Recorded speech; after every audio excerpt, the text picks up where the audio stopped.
तो आज हम क्या पढ़ेंगे? आवेश वाहकों की गतिशीलता के बारे में पढ़ेंगे। आवेश वाहक का मतलब चालकों में पाए जाने वाले चालक इलेक्ट्रॉन या किसी विलयन में, किसी चालकी विलयन में धनायन या ऋणायन जो आवेश वाहक होते हैं, जो किसी चालक में आवेश का प्रवाह कराते हैं, उनको कहते हैं आवेश वाहक। तो चालक में कौन आवेश वाहक होता है? मुक्त इलेक्ट्रॉन। आवेश का प्रवाह कौन कराते हैं?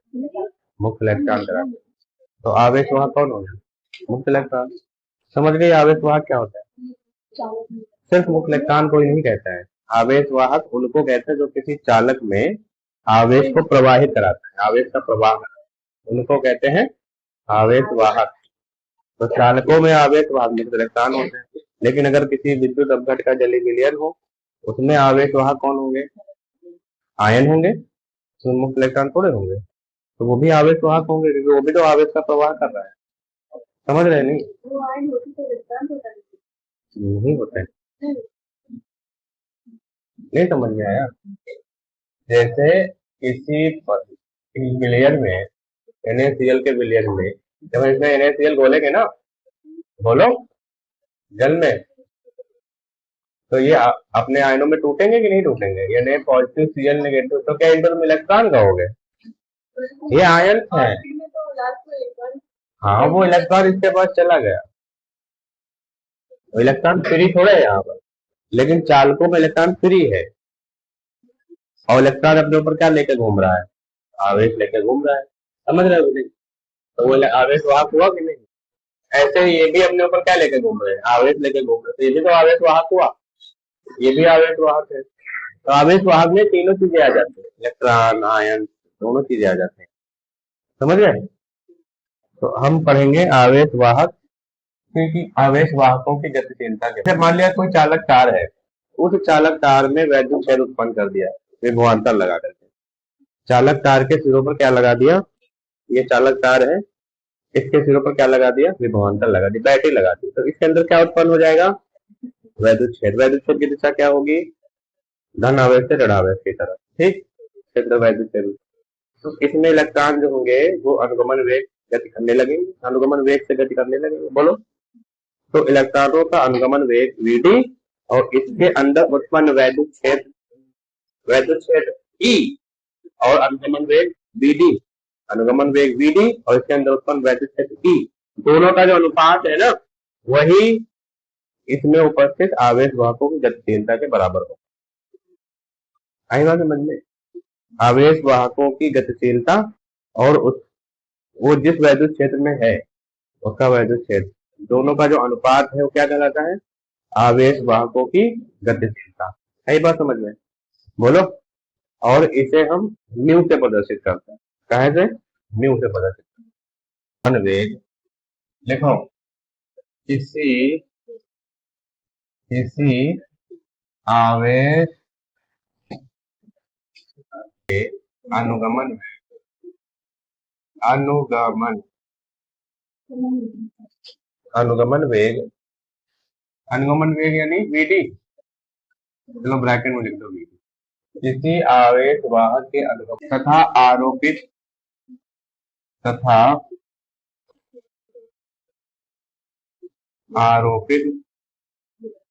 वैद्युत क्षेत्र, आरोपित वैद्युत यानी कि कैपिटल E, बोलो, वैद्युत क्षेत्र E के अनुपात को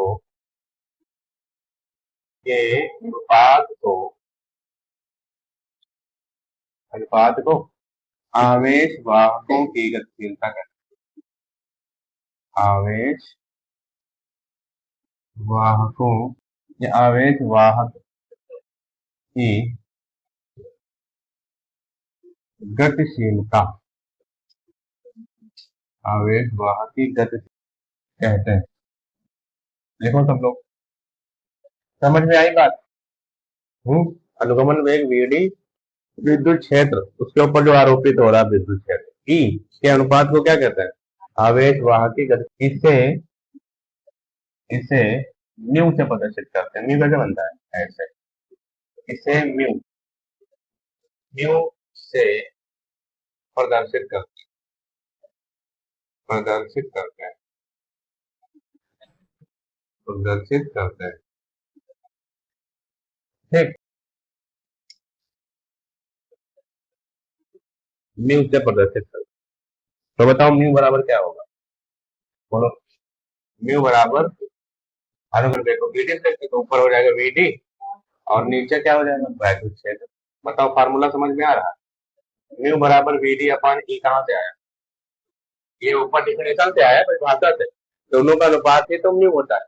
म्यू बराबर वीडी अपान ई हो गया, समझ गई। अच्छा, जैसे फार्मूले में अगर हम वीडी का मान रख दें, वीडी का मान कैसे रखेंगे, वीडी का मान वो वाला मान रखो जो वैद्युत क्षेत्र के साथ संबंध रखता हो।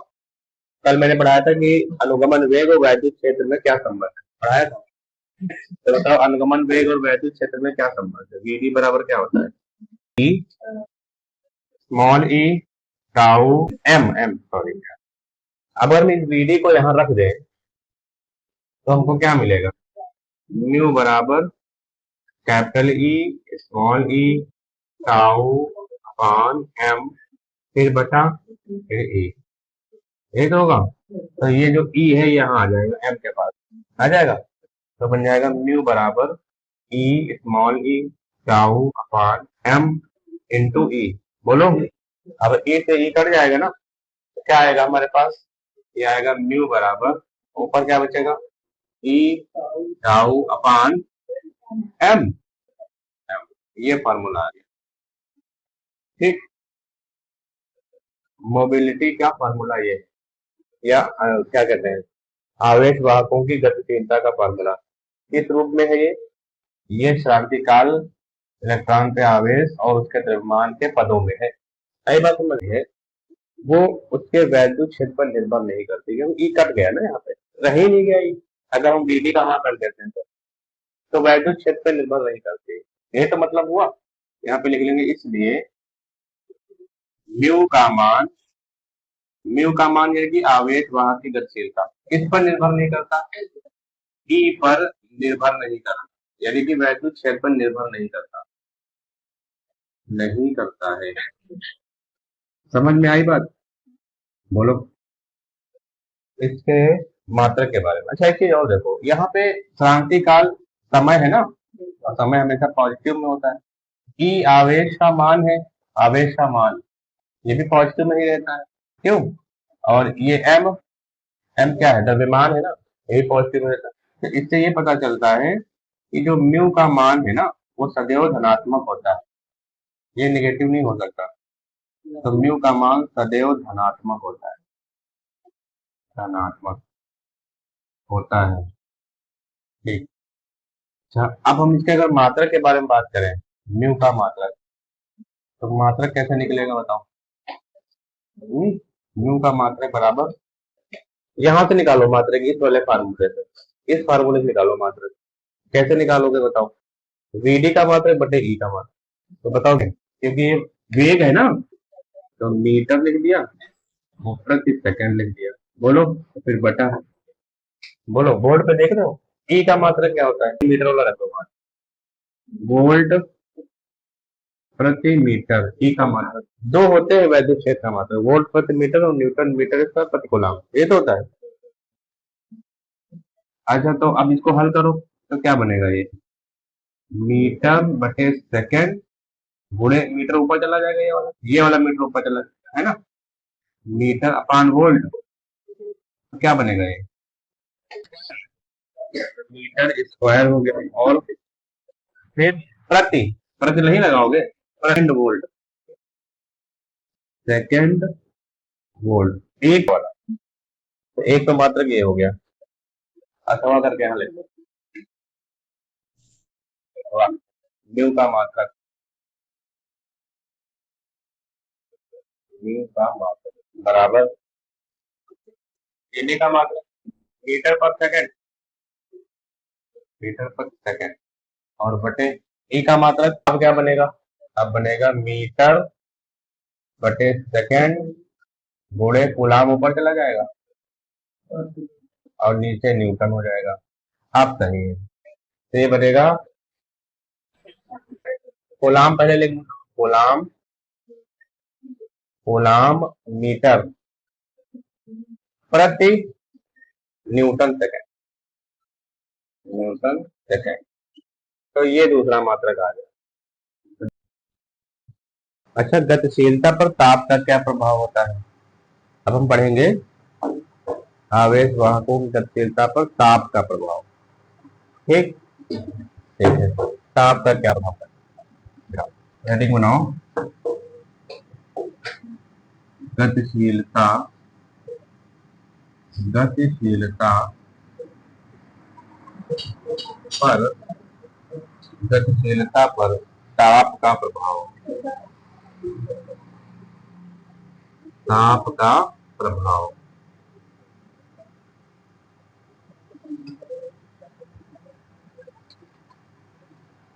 देखो, जब हम किसी चालक तार का ताप बढ़ाएंगे ना, ध्यान तो सुनो बोर्ड पे सब लोग, इधर देखो सब लोग, इस वाले फार्मूले को देख रहे हो ना, म्यू बराबर ई टाउ अपान एम। बताओ शहान, यहाँ पे ई क्या है शहान, बताओ। कोई बात नहीं। तो अगर हम इस फार्मूले को यहाँ रखे, यहाँ पे, और यहाँ पर हम रख के देखें, ऐसे देखें, देखो बोर्ड में देखो, जब हम किसी चालक तार का ताप बढ़ाते हैं तो उसमें उपस्थित धन आयन, धन आयन तो स्थिर होते हैं, लेकिन जो इलेक्ट्रॉन होते हैं इनकी गतिज ऊर्जा बढ़ जाती है जब ताप बढ़ाते हैं। बाहर से उसको ऊष्मा मिलती है तो बहुत स्पीड में इधर उधर गति करते हैं, रैंडम मोशन। तो इनकी जब गतिज ऊर्जा बढ़ जाएगी तो क्या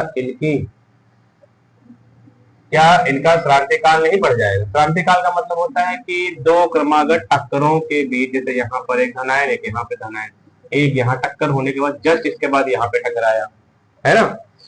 तो क्रांतिकाल का मतलब ये हुआ कि दो क्रमागत टक्करों के बीच लगने वाला औसत समय, क्रांतिकाल यही देखो तो कहता है। तो जब इनकी गतिज ऊर्जा बढ़ जाएगी तो क्या ये टक्कर नहीं बढ़ जाएगी? प्रति सेकंड टक्करों की संख्या, नहीं टक्कर होने में लगा समय तो बढ़ जाएगा, लेकिन प्रति सेकंड होने वाले टक्करों की संख्या बढ़ जाएगी। बात को समझो ध्यान से।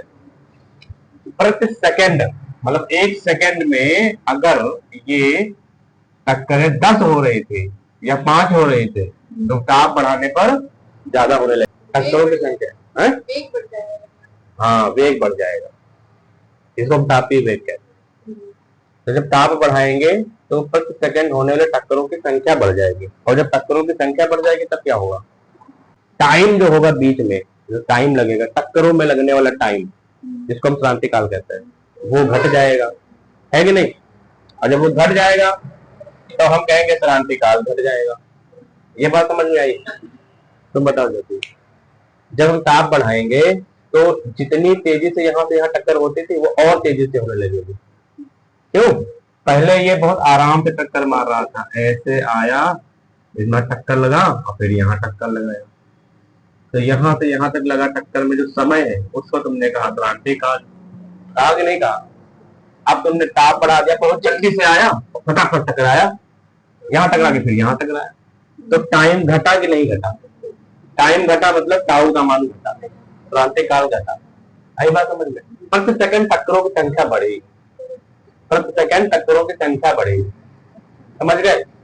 और क्रमागत दो टक्करों के बीच लगने वाला जो औसत समय वो घटा। टक्कर बहुत तेजी से लगेगी ना तो समय घट नहीं जाएगा, कम समय में टक्कर लग रहा है ना, टाइम कम नहीं हो जाएगा, टाइम ही तो क्रांतिकाल है, तो क्रांतिकाल घटेगा। ताप बढ़ाएंगे तो क्रांतिकाल घटेगा, बोलो। और ज्यादा क्रांतिकाल घटेगा तो म्यू बढ़ेगा घटेगा, बताओ। म्यू बढ़ेगा कि घटेगा?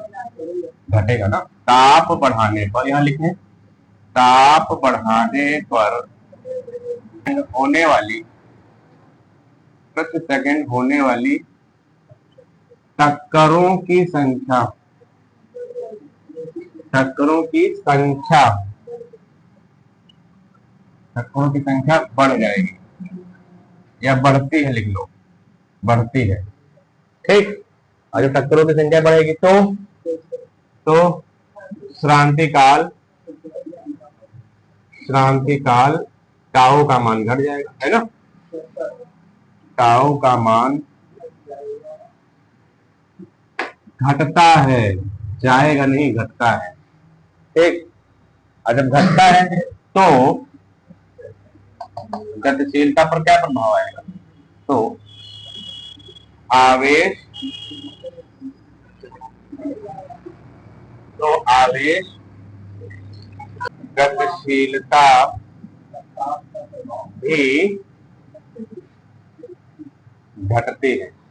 बताओ समझ में आई बात? जब इसका मान घटेगा इसका, तो म्यू का मान कम नहीं हो जाएगा? बोलो। तो इसका मतलब ताप बढ़ाने से गतिशीलता का मान घट जाएगा। आई बात समझ में? तुम बताओ, क्लियर हुई बात? है ना? एक हेडिंग और देखो, गतिशीलता गतिशीलता वैद्युत धारा, वैद्युत धारा या धारा घनत्व में संबंध